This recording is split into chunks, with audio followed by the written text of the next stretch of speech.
That's clearance. Have a great show.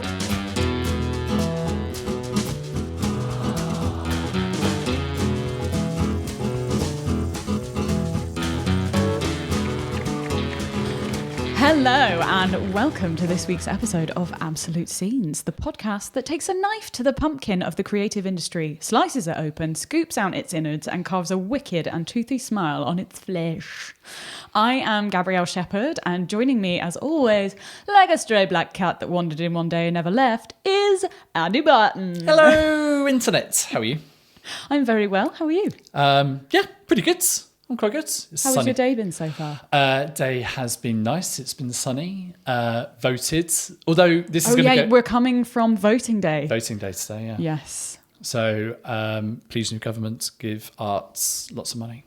So as always, we are coming to you from... Live-ish, sort of. I mean, live as we record this. From the Bristol Old Vic and in association with the Bristol Old Vic Theatre. So thank you once again to them. And this week, we're going to be talking about casting, also known as auditions, really. Our special guest coming up is the ever wonderful Jessica Jefferies, who will be talking about her life as a casting director, talking through the casting process from her point of view, and of course, telling her absolute scene to us. And obviously the absolute scene is a scene from a play, a TV show, a feature film that inspires her or give her goosebumps, or maybe it's a scene that she turns to when she's at a low point of creativity or, you know, not feeling inspired. So that is what you're about to hear. But first, so this episode is really about the casting process. So more often than not, when you go and watch something, so when you as an audience member go and watch something on stage, or maybe there's even for like bands and things like this, more often than not, those performers have usually auditions to be in that role, to play that thing. It's our interview process. Yeah, basically. It's and it's a weird one. And it is an interview. So if you imagine that you have a career as a creative, as a performer of any sort of art, that you've got to audition, interview every single time, which obviously, you know, for any job, you have to sort of usually interview. But imagine having to do that 3, 4, 5, sometimes more times a month. If you're lucky, I would say. And then in order so that you can work enough times each month to get a steady wage, passing said auditions as well.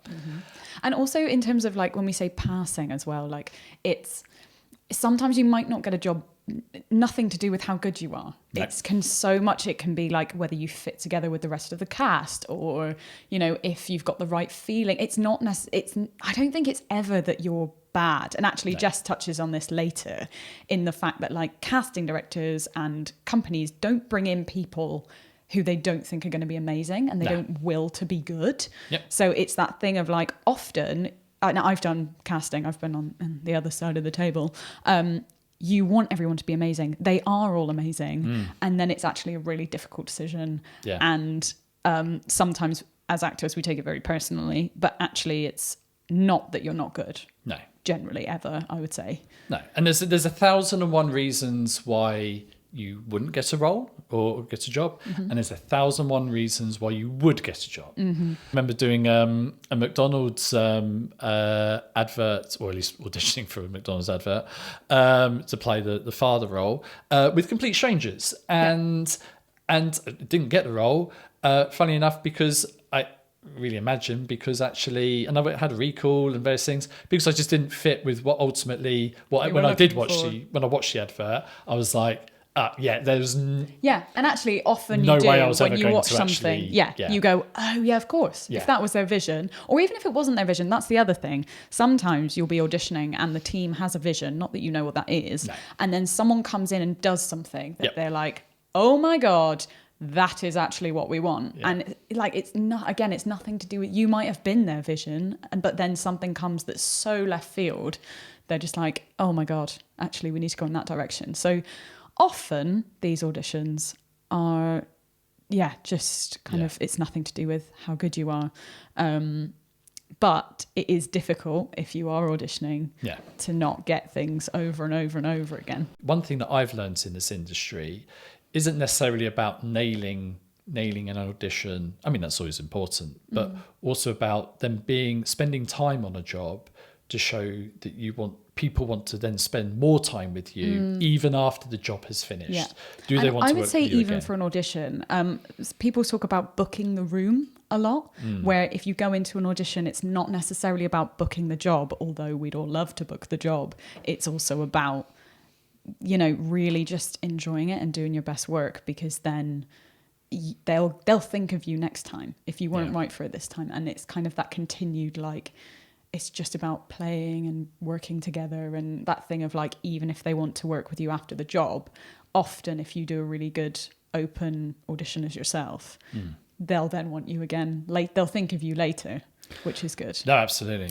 So for our laypersons who not necessarily in the industry, now traditionally, I say traditionally, but years ago, you would maybe send a script you'd be sent the scripts, you have to learn lines, and then you would turn up, and there'll be many, many people who all look almost exactly like you. Which has changed now, actually. That has changed, More than often I'll walk in and everyone look different, which I love. Yeah, that's great. But you'd sort of go along, and then you would, and then you'd be called, sort of sign in, and then you'd sit outside the room for however long, and then you'd be called in, and then there'd be sort of 3, 4, sometimes more people behind a desk. Maybe there'll be a camera on, maybe there wouldn't, all dependent on what it's for, whether it's for a play or for a film or whatever it might be. And you would say read your part, because sometimes you would do it on script, but more often than not, it's usually best to do it off script.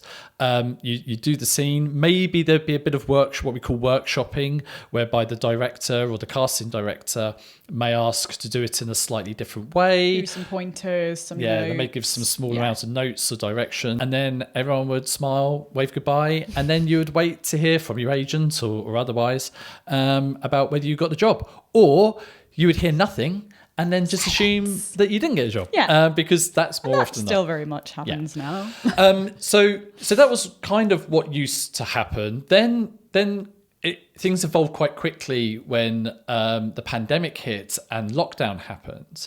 And then after sort of post 2020, 2021, and self tapes used to happen before this anyway. Yeah. But when lockdown occurred, or after lockdown, it became the only way to audition. Because we weren't physically allowed to be with each other. Yeah. So it suddenly was a medium that everyone was using. And as a result, even though in-person auditions are back, it's now become a language and a way of auditioning that everyone uses. Yeah. And actually it's been, again, we talk about this with Jessica, it's been an incredible change, but also some people see it as a very negative change. So there's a split within the industry as to which is better. But we'll come to that more with Jessica later. Yeah. I think everyone's opinion on it is valid. Unfortunately, I don't think anyone can win. No, I don't think anyone can win. You've just got to go with the flow, because every casting director will do it differently. Every company will do it differently. Every actor has their own preference. So I think, it's just about being able to do both if you can, and then just going with it and going with the flow. So what they'll do now is that they'll tend to, and this is something that it's a very generic sort of umbrella explanation I'm giving, but what we've seen over the last sort of 4 years is that they tend to do a blanket, but they'll do a wide search of self-tapes. There'll be quite a lot of self-tapes for the first round, and then for what we used to call recalls, because you would be recalled back into the room. They call them recalls still, but it's not like you're having to be recalled anywhere. You would actually then be asked to come go for the first time into the room. And again, it's called into the room because it used to be that you would be in the room. I mean, it's still quite a brutal process, because the casting directors will take, having narrowed from those various and sometimes these casting directors, sometimes they have 3 or 4 weeks to do all this in. Sometimes they have 3 days. Yes. And Again, we touch on this with Jessica. Yeah. And then that all goes to the producer again, and it will be dependent on the production that they're making. Sometimes it will go to producers, sometimes it will go straight to the director, who will then make a decision as to which actors, actresses. They fight it out between them, because often they have very different opinions and they have to sort of like persuade each other, and not everyone's always left happy in the team. And availability it's true. And that sort of thing. But a good casting director is able to kind of mitigate that, and kind of sometimes they really push for certain people that they really believe in. Sometimes they sort of like trust the director. It totally depends on the team that's working on it. There is lots and lots of resources out there from excellent people, excellent casting directors, about how to do self-tapes. Some of them have it on their website. Yes. There's also courses that you can go and do. Yeah. I would this is not affiliated in any way, but I would personally recommend Mixing Networks on how to do a self-tape. Not necessarily the acting side of things, although it obviously touches on that, but I found that really helpful to nail how to do a setup, how to angle the camera, like things to be aware of. So something like that's really helpful. We'll leave some links in our in the description section below, however you are listening to this, so that you can sort of like click on there and have a look, and also sort of like just search on the internet around self-tape tips. There are some sort of generic classic ones, some direct, so we'll go into them in a second. Some a lot of casting directors now will actually give you some very specific instructions. Rule of thumb: always follow the instructions. That's it. If they say to do something, do it. Yeah. File name this. Do it. Just don't give them any reason to like get annoyed with you. Like because they're humans, right? It's not that they're like waiting to like tell you off, but like if they've got to look through 50 tapes and yours is image 112 movie, it's just going to make their life so much harder. So just help them out. They're trying to do a job as well. The sort of some of the classics, and there are, again, it can evolve as well, and things do evolve because they change all the time. They change all the time. But some of the classic ones that seem to have stayed fairly consistent over the last few years. Camera at landscape, so on its side, at eye level. Filmed on the whole from either waist or sternum up. We haven't disclosed this yet. So I used to be an agent. I was an agent for 3 years for a. Andy has lived many lives. For an agency, and one client filmed in a fully mirrored. Did a disco self-tape. ball insides. A fully mirrored bathroom. I mean, it was. I guess it was. God. I mean, it was impressive. What was it for, though? It was for a feature film? It was for a feature film, and I want to say it was it. for a period drama. I'm pretty certain it was for a period drama. So intense.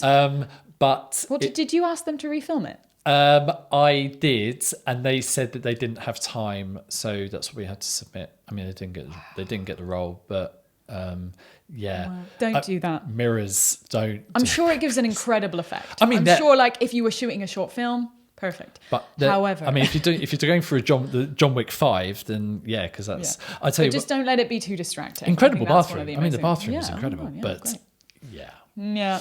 Well, on that note, shall we dive in and go and meet Jessica? Absolutely.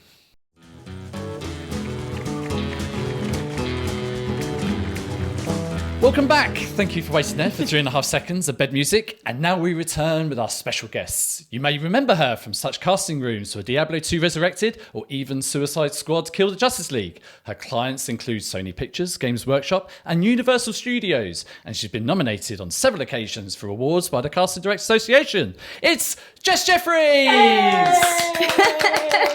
Welcome. Thank you very much for having me. Thank you for coming in. Thank you for having me. Thank you so much for coming in. Yeah. Well, it's by my house. That's all we could wish I like for. not having to travel. We like to be convenient, Yeah. mainly. Yeah. So we usually sort of do an icebreaker question. Okay. This is a surprise for Yeah. Jessica. Oh yeah, so we didn't tell you about this. Did we? No, I It's read fun. my email so thoroughly that you sent. I know, and this now... is the one surprise Okay. that we're going to get. There are no more surprises, I All promise. right, go for it. So the question to sort of like just start us off is: would you rather be trapped in an adventure movie with your enemies or a horror movie with your friends? Adventure movie with my enemies. I can't do horror. I'm rubbish. I'm scared so easily, which is I've cast a lot of horror. And I was in a lot of horror games and stuff when I was an actor. But it's different when you know what's happening. Yes. Right? Oh, but I was still like, there's things that I can't watch even though I'm in them. And stuff like I can't do horror. No, thank you. Interesting. Even with my friends, no, thank you. Is there? Do you think there's a sort of going back a particular reason for it, or is it just? I'm a wimp. I'm a wimp with an overactive imagination. I think that's totally valid. Yeah, that's it. So if you were in this adventure movie, with your enemies,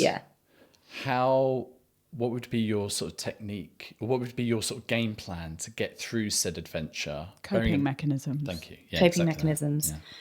Yeah. I think probably just being as passive aggressive as possible. Oh, in every. Would you stay with them, or would you like just go somewhere? Will you have your own adventure? I can't be bothered to spend time with people that I don't like. No, leave me alone. Go away. Have you done that quite a lot in your life? Is this like a learning experience for you, or I have you just never suffered people. fools? I don't know. I don't know. I think maybe unconsciously, as you gravitate towards people that you like working with and like spending time with. Yeah. So I think I've probably done that, and then naturally you gravitate away from the people that you don't like spending time with and stuff. So no, I'm fine on my own as well. Oh, great. I need a bit of alone time every now and again. Like I can be quite insular and cerebral and stuff, and I'm a big overthinker. So yeah. If there was, I guess, like, so in the zeitgeist now, if there was an adventure narrative that is sort of around, be it from many years ago or sort of around now, what one would suit this sort of scenario now? So like, what adventure would you quite like to be in? What adventure? Oh my. This is not. This is hard. What adventure would I like? My brain just automatically goes to the Hunger Games, but I would not want to be in the Hunger Games. Love the Hunger Games. But it is great. Have you seen the latest one? Yes. The prequel. No, it's terrible. Yeah. No. Yeah, don't do it. Don't do it to yourself. Yeah, unfortunately. But I loved the books when I was a teenager, like the Hunger Games books, and I really liked the films. And I really like archery. Like I just always loved playing with a bow and arrow. So I think I'd want to do that. And I think if there was like one job that I wished I could have done, I think it probably, I've never said this before, but I think it would probably be to be Katniss Everdeen. Oh, nice. I think that would be I can actually see such a fun. Well. Do you still do archery? No, I haven't done it. We did it at drama school. It was one of the things we did on the course. And then I did a game, which was a very fun game called Horizon Zero Dawn. And so I was in it with my now husband and my best mate, just playing with bows and arrows. That's incredible. For like 6 months. Yeah. That was a fun job. Would you say that's one of your favourite jobs? I think that was one of my favourite jobs. Oh my God. And that's one of my favourite. I mean, that's also one of my favourite Is games. it? He's not just saying it. He said this before. I know, yeah. It's a great game. I have to. And I can watch and play that one because it's not scary. Yeah.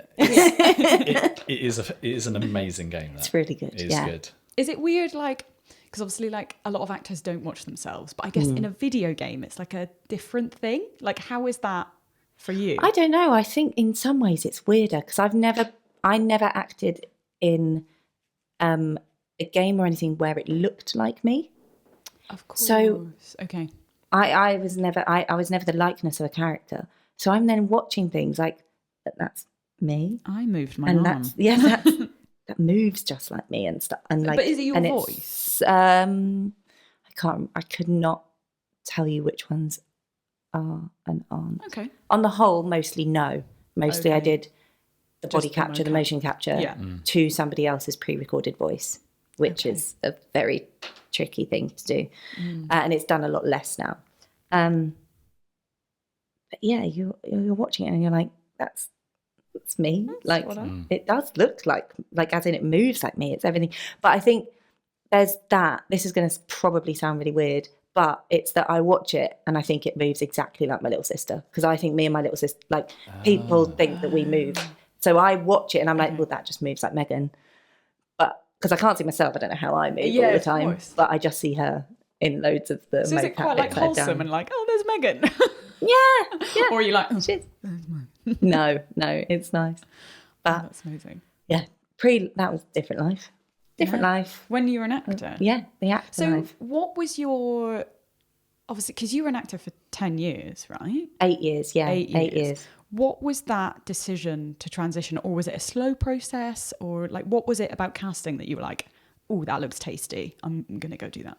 I think it was a steady process. There was a few reasons. I think there was a few different reasons that played into one. I felt like I'd hit a ceiling in acting, especially in acting for video games. I was a jobbing video game mocap actor and one of a handful that were working all the time. Lovely. But I was then not getting the leads with, full performance capture, voice and likeness and stuff. I wasn't getting those sorts of things. Do you know why that was? Because I didn't have any other profile. So I didn't have a really strong theatre profile or TV or film profile. So I think that's very relatable for a lot of actors. And definitely. Totally. Yeah. So I sort of felt like I hit a ceiling, but within that ceiling was also a ceiling of overall treatment and fees and all of those things.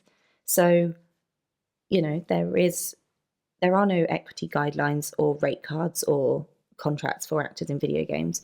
So we were paid badly. And I think there was not mistreatment as in like abuse, but mistreatment in terms of you as a creative, like your compared skill set to and what you bring to the table. and compared to how you're treated in the rest of the industry. So we'd turn up for a day of filming or a week of filming, not having a clue what project we were working on, what we were going to be asked to do, nothing. Because you turn up, you sign the NDA there, and you do all of this work uncontracted. I don't think I ever signed a contract for some of the biggest games I was ever in. I don't think I ever signed a contract. Really? And so you then have no ownership. Exploitative or just, I To mean, an extent. Because then there's no conversation about how you're going to be credited or just how much they can use it. How much they can use it, reuse it, and all of that sort of thing. And so all of this was happening. And I really wanted it to change. And in 2016, I sort of knocked on Equity's door and was like, hi, this is the video game industry. What can you do to help? And then in 2018, those conversations haven't really gone anywhere. And so you just kind of were like, it's time. I felt like, I needed to be a buffer. I needed to be, without this being negative. No, We are eternally thankful. But almost a gatekeeper to help educate both sides. Oh, you want great actors? I can find you great actors, but you've got to pay them right and you've got to contract them. Yeah. And being somebody that had to go through, and not being an actor myself where I was too worried about losing opportunities and losing work opportunities, I could be that mouthpiece for actors, and I could be an advocate for better, fairer pay and contracts and things in the industry. So that was a big driving force, along with sort of feeling like I'd run my course. And did you start off as like a casting assistant, or were you just like straight in? No way. Well done. It was very silly. Something that no one else had really done. I think that's what it was. There was a total shiny naivety to it, because there wasn't anybody doing the casting that I wanted to do. So I was like, well, I'll do it. Like, I can do it. Yeah, I've got all the knowledge. And I just had, but I had such like bold naivety, I think, in being like, sometimes well, this is what I need to do. And it happened very quickly then. I had two friends that, can I do a shout out? Absolutely. Yes, please. Definitely. I had two friends called Sam and Sally, who run an amazing games company called Wolf Escape Games. They do online escape rooms. Yeah. Amazing. And like genuinely play their games. It's so good. And they were friends, and they'd sort of done a leap of faith themselves in creating this company. And they just kept being like, what are you waiting for? Do it.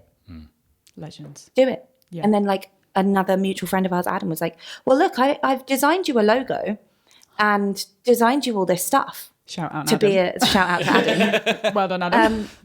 I've designed you all this stuff so that you can be a company, so that you can create Jessica Jefferies casting. So there you go. That's done. Here's your website. Like and they just sort of. Well, they could obviously see that there's this gap in the market, right? Yeah. And obviously, like as friends, you would hope that they really saw that you were the right person to think, do this, yeah. and you like would have been really good and we excited didn't know each about other it. from the industry at all. We all went to the gym together.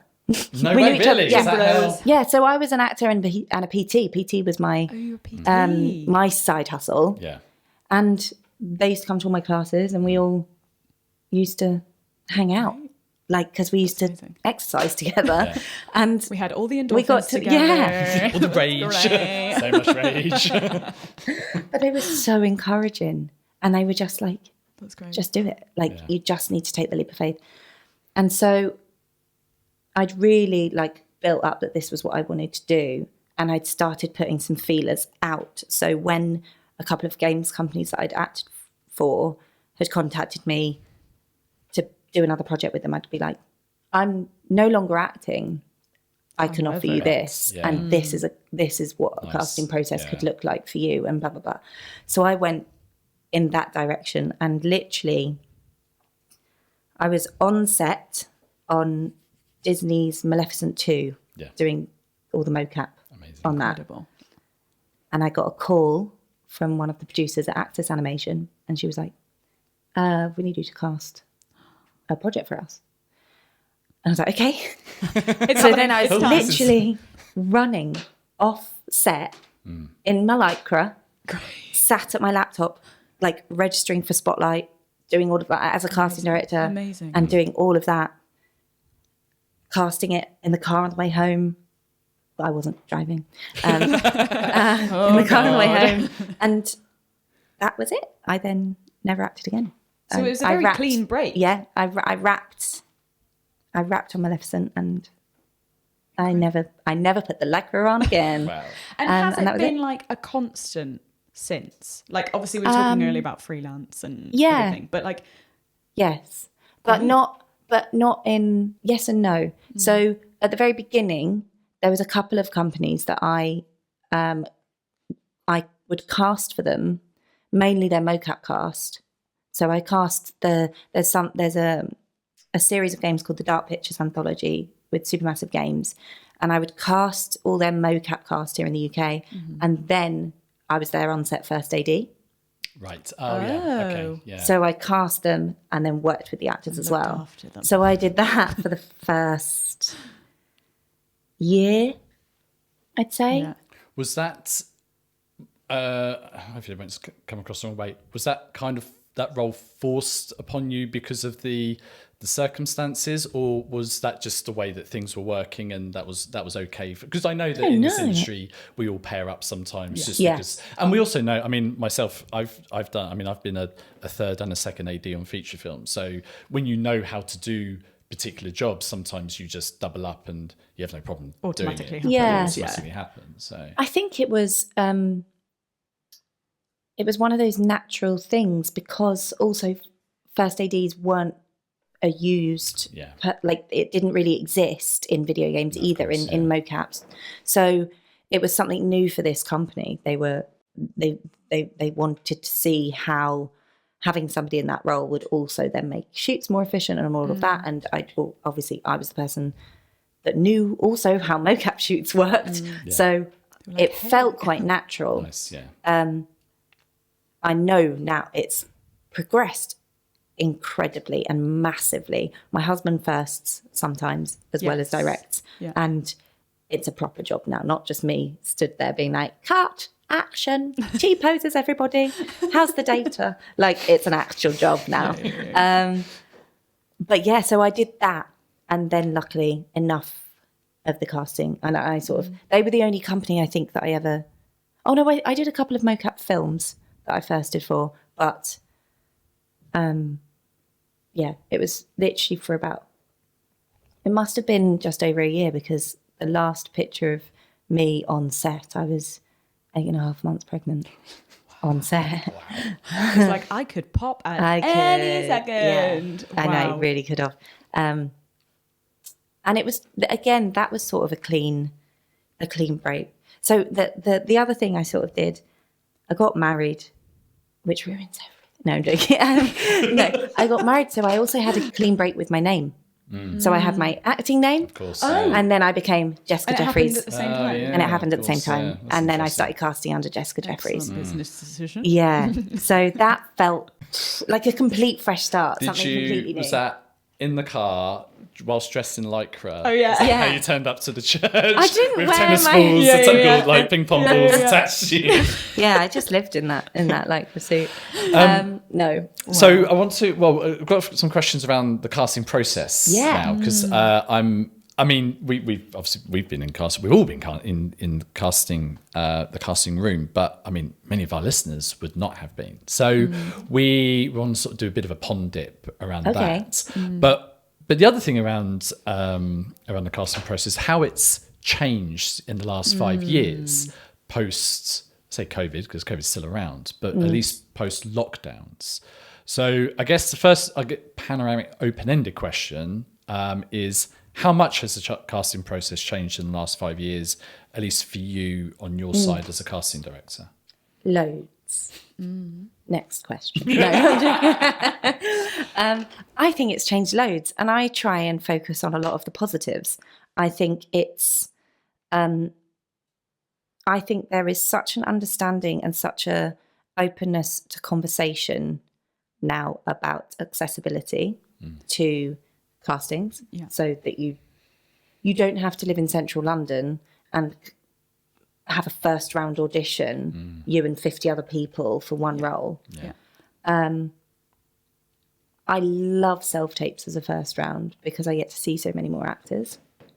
I love that. We were talking about this because we were saying like there's such a split actually between actors. Because I would say some friends who are slightly more profiled actors, they always want to be in the room. And I'm like, of course we'd all love that. But also I'd rather be seen. And obviously, I'm not sure if this is true for you, but a lot of casting directors say they can now see more people. Totally.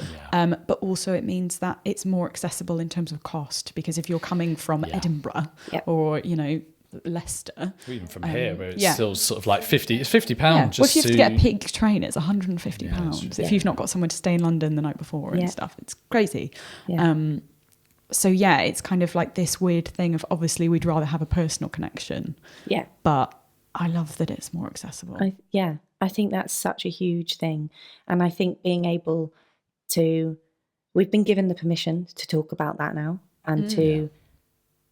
So were you not able to talk about it before? I don't think it's that. I mean, more, it's a conversation that we feel empowered to have. So I feel empowered to say, well, this is how I want to do my process. And actually, well, this actor lives out of London, so I'd rather get a tape from them or meet them on Zoom before meeting them in person. Great. And I feel that I've got such a solid foundation to now have that conversation because it works. And I guess off the back of COVID, you've been able to prove that it works without having to like be the one to like be against everything. Totally. It's like everyone did it, right? Yeah. And I think that comes down to also, I think, childcare. Like bringing your kids along. Just like, it feels like a more open and fair industry in terms of that. I also think such a huge change in casting in general is diversity and inclusion. I think we still obviously have such a huge way to go. But I think there's been a leap in the last 5 years, I'd say.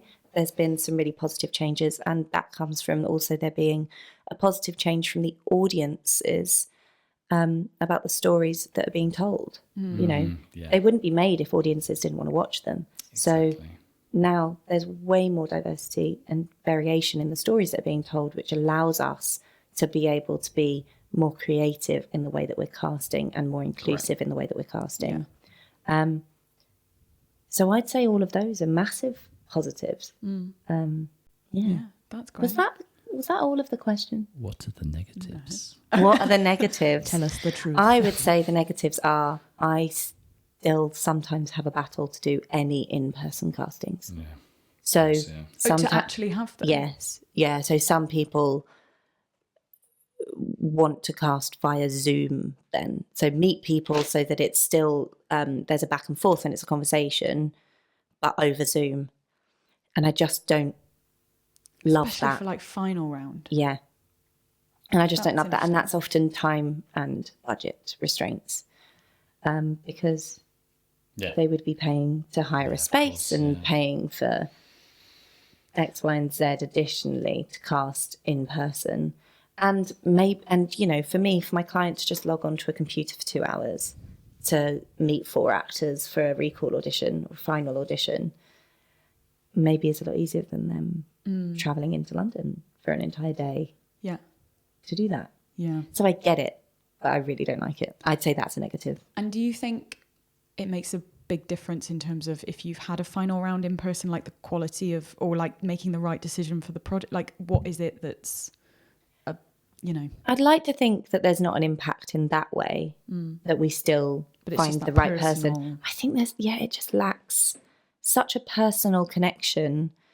yeah. And also, I don't, something I really like to do is meet actors and create a space that they feel free, playful, truthful, connected, and safe in. You talk Like- about transparency a lot in your work, don't you? Yeah, I think it's Yeah. really important. And I've been in those Like, I auditions get it, where man. you feel like this casting director's on a weird pedestal and not approachable. No, I'm sorry. I'm just a human who wiped 2 kids' bums this morning already. Like, Let's bring it down Yeah, to no. the real truth That's- here. that's exactly. the truth. Exactly. Yeah. No, definitely. But I So think that's just what to be actors a are human- taught, aren't they? Yeah. That you are on Yeah. a pedestal, and Yeah. agents as well. There's like this power thing, but actually we're all just doing our job and I think trying to that work together. We're all doing our job. We're like 90% of us are freelancers. We're all just trying to do our jobs we're well all and hope that another job is coming. And I think, and this is something that I try and tell people, especially new sort of any students, that when I sort of do the limited sort of amount of teaching that I do, is that at least in my experience, casting directors want you to get the job. They're not there. They're not there to waste their own time, to waste your their own time, your everyone's time. They want you. I mean, it is for the ones, when it's in the room and when you walk in that room, they want to be saying yes to you. 100%. And I don't. When I first heard this, though, this was a few years ago, this was a revelation Yeah. to me. And that should not be, it know. should just be like, Yeah. no, like, I don't want to sit here and I want you to be good. I'm willing you to be good. Like, So much so. Yeah. Like, I think the one thing I say is, I'm a freelancer. I need work. Yeah. I want to keep getting work. Yeah. And if I bring in a load of great actors, I look really good at my job. yeah. Yeah. And that's what I care about. Like, yeah, if yeah. I bring in actors where my director or my producer or whoever it is like, oh my God, they were all great. And we have a tough decision to then choose which way we're going. That's excellent. That's amazing.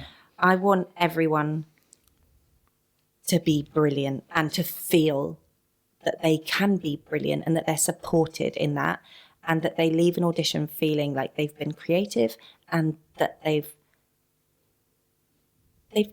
just had a nice experience. I think that is so important.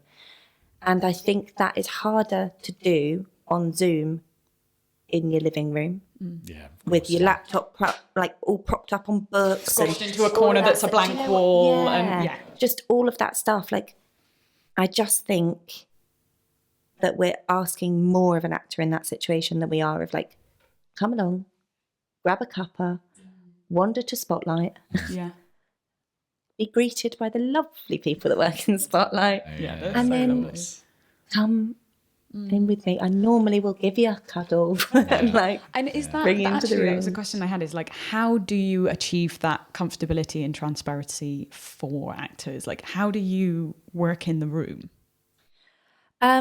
Unless that's a trade secret and it's a It's surprise. definitely not a trade secret. I think I like to. I would hope that I just have. I'd like to think that I'm quite normal and that also like I'm quite approachable. Yeah. I'll always be friendly. And I think also, as soon as you're in the room, it's about making sure that there's a proximity between you and the actor that's comfortable, that's not like, oh, we're suddenly all sat behind a desk just watching you, that actually you're welcomed into the space and that already it feels like a collaboration because of the way that I've set the room up. And then also having a moment to talk, to whether it's asking you about your day, like we probably might not have time for that, but telling you a bit about the project, or asking if you had any questions or ideas that you want to talk to about the scene first, or giving you an extra little nugget of information or something that makes you go, oh, okay, now I can play. And how much sort of like information and like prep time obviously it doesn't always happen this way, but what is your ideal setup for an actor coming into the room? Because so often we talk about, I've just received this casting and I've got to do it tomorrow, or I've got to do it in 2 days, which is crazy. And obviously the CDG have their like guidelines, the Casting Directors Guild, if no one knows what that is. They have guidelines towards self-tapes and, how long actors should be given and things like that.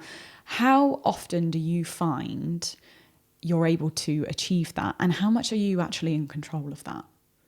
Sorry, that was a lot of questions. It was a lot of questions, but that's okay. I'm not always, I don't have much control over it because it's completely down to production. That's so what it feels like this end. If they're like, we're shooting in 3 weeks, we want you to cast tomorrow. So with that though, I always then just have to work out what the best thing for the process would be and for the project, because I don't want to squeeze in 3 rounds of auditions in 3 weeks, because that would give nobody any time to do anything. So that's something that we don't have control of, but what we can control or advise is when at the beginning processes of a production, if we're spoken to early enough, we can then say, well, look, we want X amount of weeks or months to do this process, because at the end of the day, the more time and budget you give to a casting process, the more thorough and brilliant it will be. And at the end of the day, you're then going to get actors who you've spent time with, that the director has really had time to spend time with, that we've gotten to know, and that the actors feel like they know the project that almost they are like investing time. in. Yeah, almost. It's like that comfortability that you have in theatre. Yeah, they've had a bit more time to be involved. And everything is better when people are working with passion. And if they're already invested and passionate about the project because they've had such a positive audition process, then that's amazing. Yeah. That's what's going to make everything great. So yeah, it's not normally our choice as to how long we have for a casting process, but we can advise as much as possible. I'd like 6 months, yes, please. please.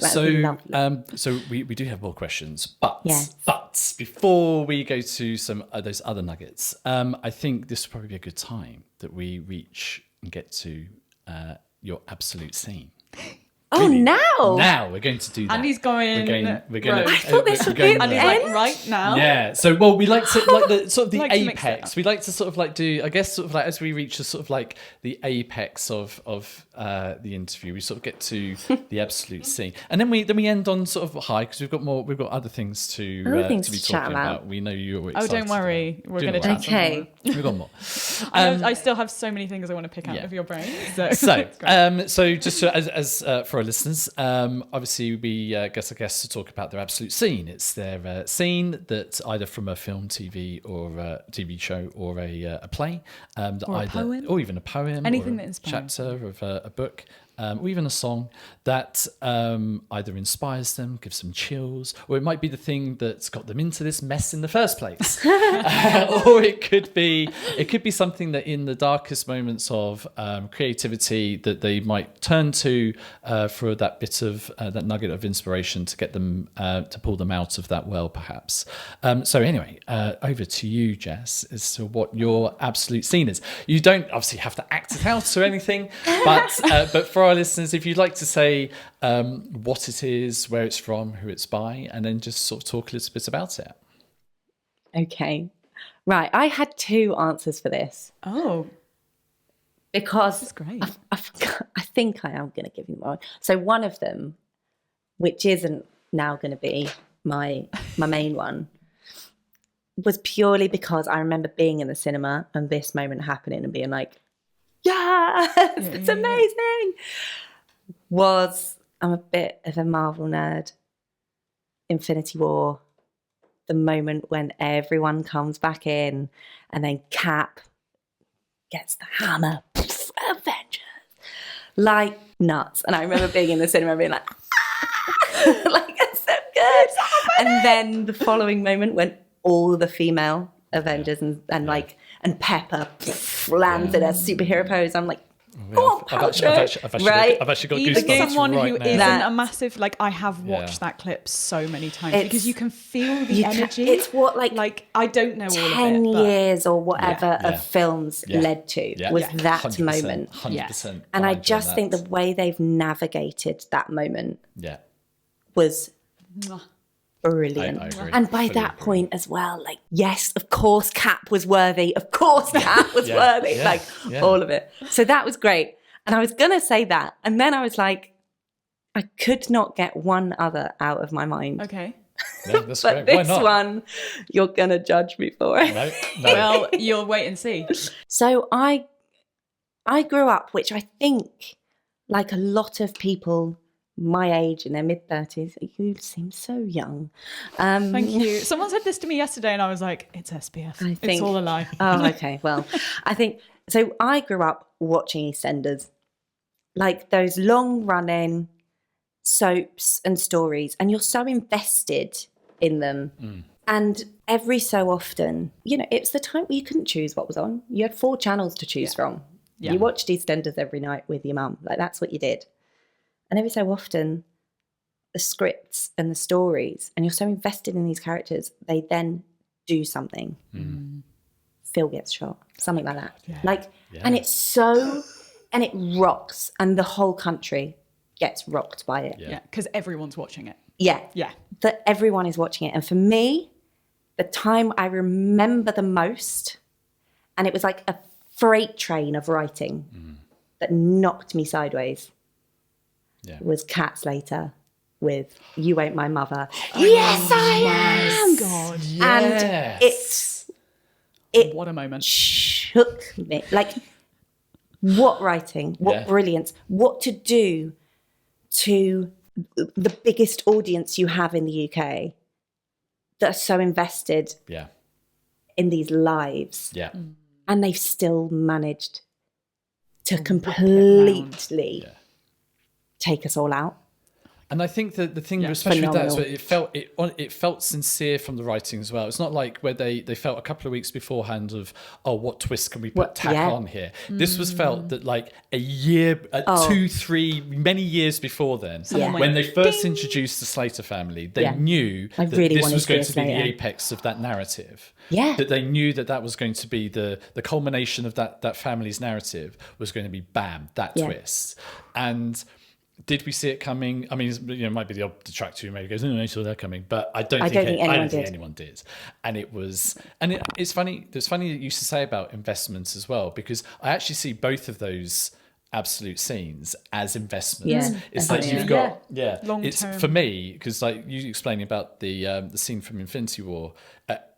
Whilst it isn't my absolute scene, it's definitely up there in my top sort of like 5, potentially even 3.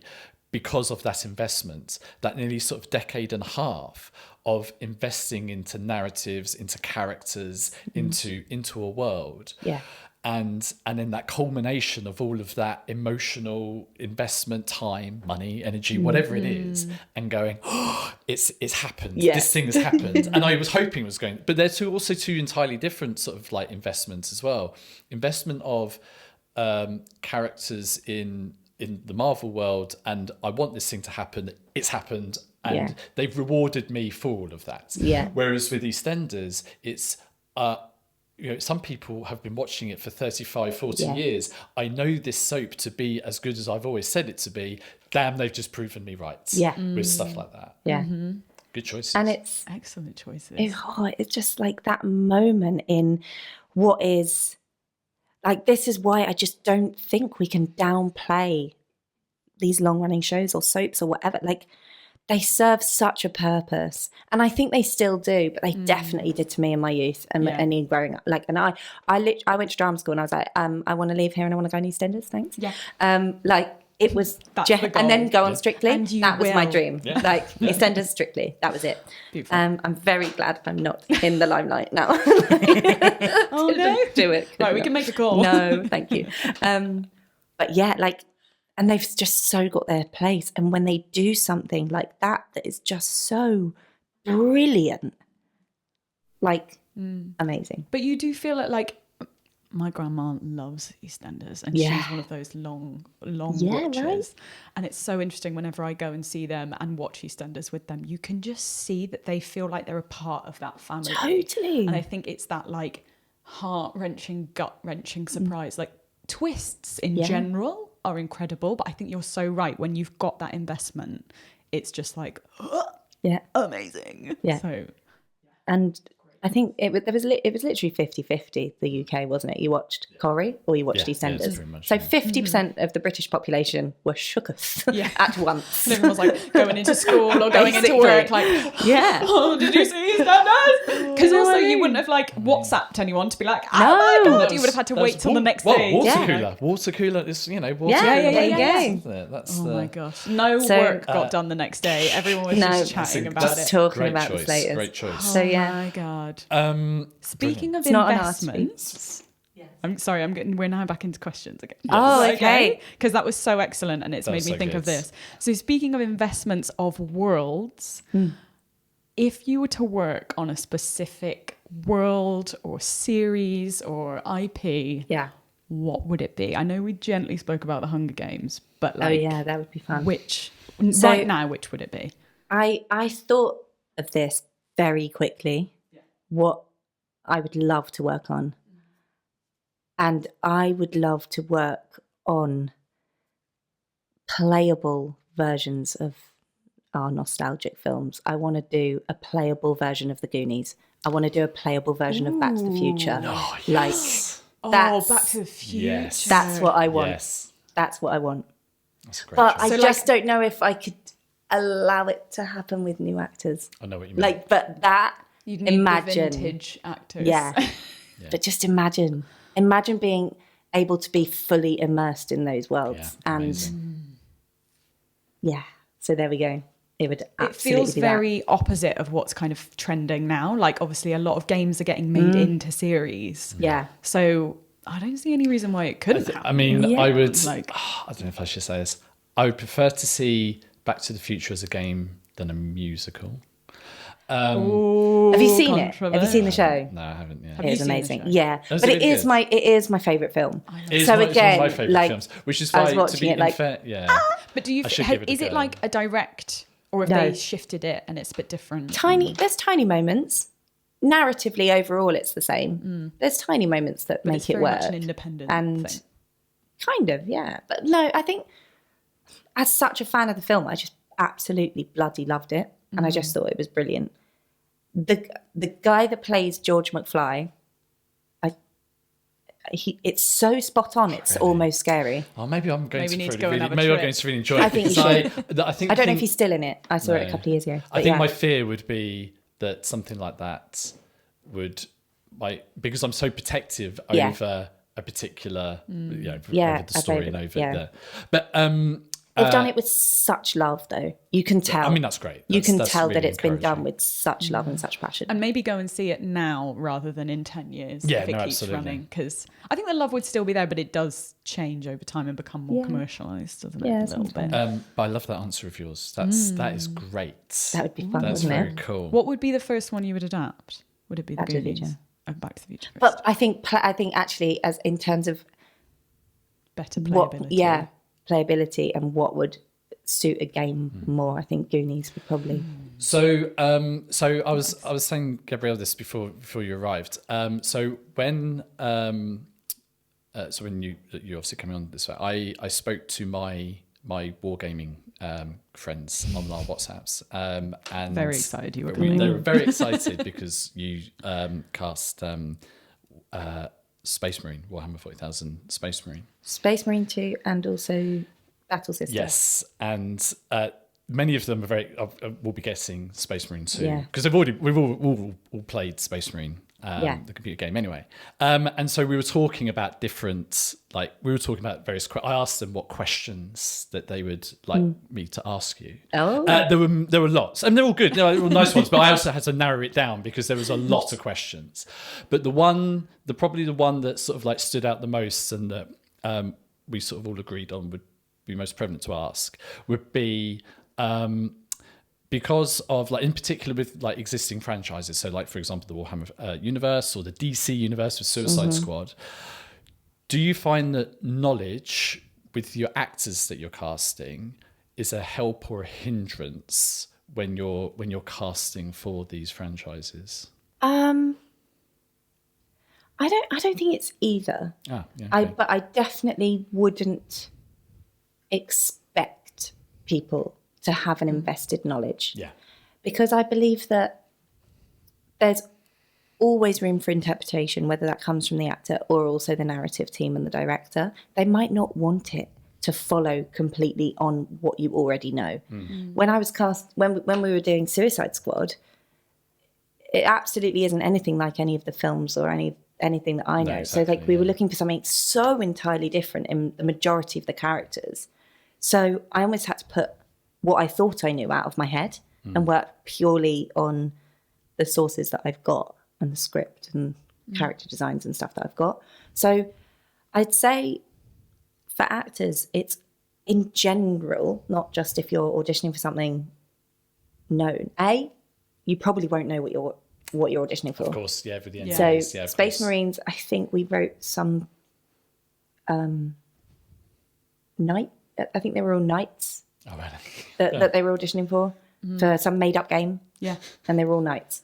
Because as soon as you would say, well, they're 8.5-foot super soldiers, people would be like, I think I know what game's that. Yes, yeah. Depth Societies. I think I might know Having what to this is change for. like all the DC characters. So Yeah, of course, yeah. I remember calling up this actress, Victoria, to tell her that she'd got the role of Wonder Woman and being able to tell her only then that it was Wonder Woman. And she was like, oh, wow. What? Oh, my... And she got quite emotional on the phone.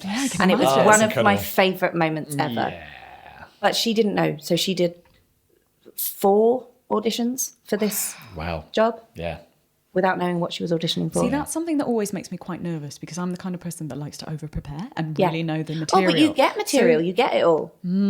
So you might be But able it's to all make just an made up. educated But it's all just guess. made up, Well, because I had a It's just friend made who up. auditioned for the Star Wars films, and he was like, I knew immediately because it was like, and he takes his light stick out, and you're like, Shot. pretty sure we know. I what like that to is. think I'm a little bit better at covering that up. I mean, I auditioned for Watchmen for the TV series, and but I had to lay cutlery and a tea set on the table. It was to play Ozymandias's butler, Oh, the one who okay. gets cloned, and then Okay. killed and then recloned and stuff that he's been doing at his home. And that was it. That was the audition, just to lay stuff out. That was the audition. Wow. That is That was insane. they'd already warned. This is for. They'd said it was for an HBO TV Yeah. series. That's all we can say. There's Yeah. no scripts. Yeah. There's no scripts. This is Yeah. what Is it at that point, like if you're not able to give too much information to the actors, like are you just kind of looking at essence? Yeah. So we that's a good pick out question. what's really important narratively or within the character that I want to look at in that moment.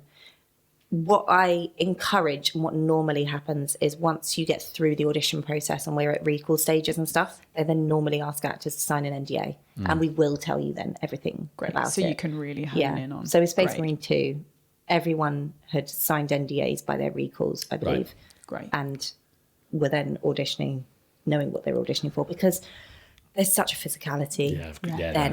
And but before that, I'm just trying to eke these elements out of actors without telling them specifically. We're trying to be like, just Yeah. make me a little bit. My friend Dan did ask if I could ask you this. Oh, yeah. For the aliens, for the Tyranids, do you cast people to do the voice acting or do they do the snarls and all of that sort of like the non-verbal stuff? Does the director use pre-existing sounds for that, or do you actually cast It really, voices? I cast voices, but I No, didn't yeah, before what I mean, that. yeah. Do you actually get actors to do all that sort of stuff as Yeah, well? yeah. Not, I didn't for that game. Right, okay, I but you have done cast for the principal roles fair. and all speaking roles as full performance capture. They're all doing full PCAP. Yeah. I believe additional voices were done with a studio. Fair. But other games, yes, I cast weird non-human voices and get actors to do all sorts of fun. weird Yeah, stuff. I love it. Fun. So yeah, it really depends. But that's where I'm a big push. I like to put a big push on full performance capture where possible, because I just believe that voice and body work together. Yeah. And so when I work with an actor that may be doing only voice, especially when it's something out of the ordinary or non-human or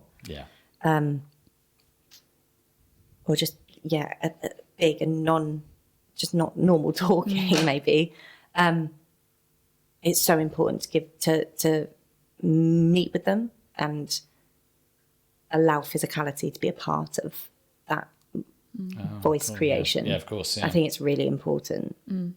And there's a number of voice studios now that just have enough space to allow freedom of movement for actors, which is so important. Because It's so physicality is so intertwined. and it connects with the breath and it connects with everything. And as long as you've got the technical understanding and know-how of still making sure that we're picking up what we need to, and that you're not, rustling all your clothes and doing all the annoying stuff, then absolutely we need you to, So actually, in terms of that, like technical vocab and stuff like that, when you're casting, so this is kind of on a selfish note, I'm not going to lie, as someone who's very interested in this work but has no experience in this work, do you, obviously you want people that have experience, but like, do you not necessarily? Like how do you look at actors' CVs and like, what is it that stands out for you and is important? And, It is a project by project thing. Yeah, it really depends on what the project is and who the team are that I'm working with, and what the character is. But we've had. Can I give you an example of a project? please. So there was a project called Synced Off Planet, brilliant video game, and I had worked with both the performance director and the narrative director before, so we already had such a great language, and they're two of my faves. I love working that's with, cool. but because they have such trust in me and in the process, and they like actors. And that sounds so basic, but it's true. But they like some actors don't. and they're... you can feel it. Yes. You're like, And they really want to create environments where actors thrive. So when we cast Synced, again, I'm given a real creative freedom to... I've got a broad, varied list of actors that we're going to meet with and bring in. And that's always collaborative with the director and with the team. This team happened to be in Montreal, so they really trusted that we are the ones that know our UK actors. So that's lovely. and was it shooting in Montreal? Like Recording in the UK, so they came over for all recording sessions. But not only that, so the performance director is a guy called Damien Goodwin. I hope he doesn't mind me absolutely name dropping him there. He's such a brilliant director that it's his job. You can tell he believes it's his job to find the ways that the actors work and how to get the best from them, and to find the language that suits each actor. And he's so malleable, and that's what makes him so brilliant. And through an audition process, there was one particular role where there was this young actress and she was just so brilliant for the role. And it was a voice-only job. This was a voice-only game. And there was just something in her voice. And she was so raw but brilliant.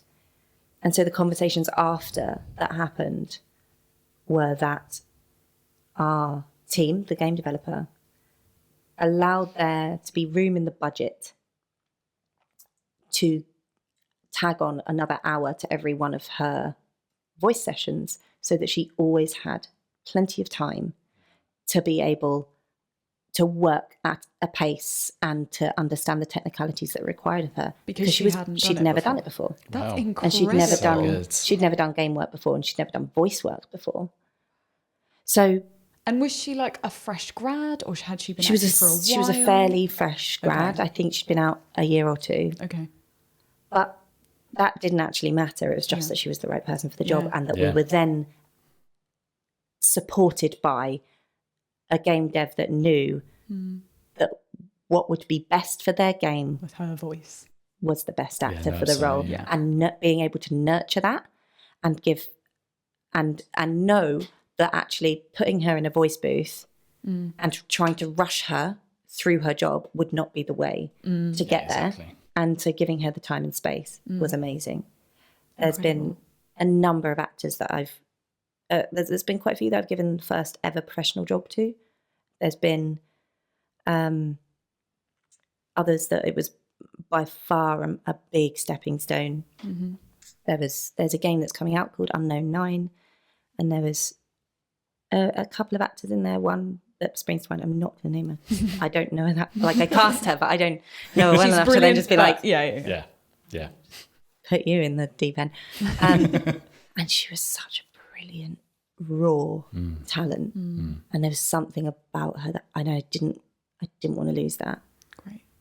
And then she's on set, and the lead's Anya Chalotra, and we've got such brilliant, experienced cast around her, which was just perfect. And they all nurtured her, and as a cast, they became a real company. That Very game shot over collaborative and 3 very- years. Oh, that's really exciting. Wow. Yeah. So the cast were all so close, and it was brilliant. And it's just like those moments where you are supported by production to make sure that the actors are central, because if you're putting the actors and performance central, then your story is, and that's what we're all doing here. We're telling stories. Yeah. So we need the best storytellers, and So it's giving just them the literally space. project to project, character to character. Yeah, You kind of I like can't see. remember what the question was. No, I it's just to do with like lack of absolutely experience. rambled. No, I love it. No, It's it was brilliant. great. It was really. Oh yeah, I don't mind. Yeah. Yeah. I don't care about your experience. Great. As long as you're the best actor. Then that's all that matters. So, Is it final question It is time? final question time. It's Can I your ask final that- question. can I- This is absolutely This always is my yours. favourite We love question. it. I love it.